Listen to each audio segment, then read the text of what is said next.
وہ گرمیوں کا ایک خوبصورت دن تھا۔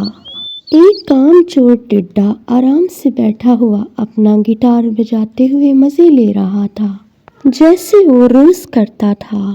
تب ہی ایک محنتی چونٹیکا وہاں سے گزر ہوا۔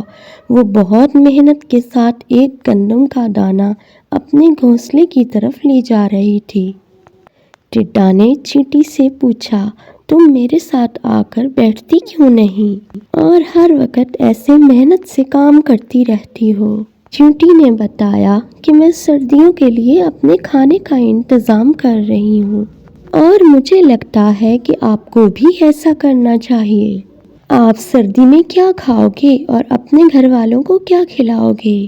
ٹڈا یہ بات سن کر ہنسا اور کہنے لگا، تم ہر بار اتنی جلدی میں کیوں ہوتی ہو اور کیوں ہر وقت کام کرتی رہتی ہو اور اتنی فکر کیوں کرتی ہو؟ سردیوں کے بارے میں ابھی اتنی فکر کرنے کی ضرورت نہیں ہے۔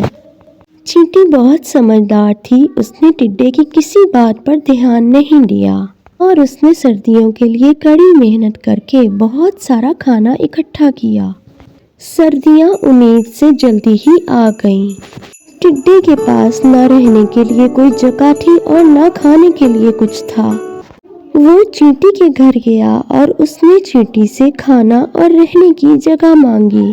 چینٹی نے کہا، مجھے احساس ہے مگر میں آپ کی مدد نہیں کر سکتی۔ میرے پاس صرف میرے گھر والوں کے لیے کھانا اور کمرہ ہے، تو تم کہیں اور جا کے مدد مانگ لو۔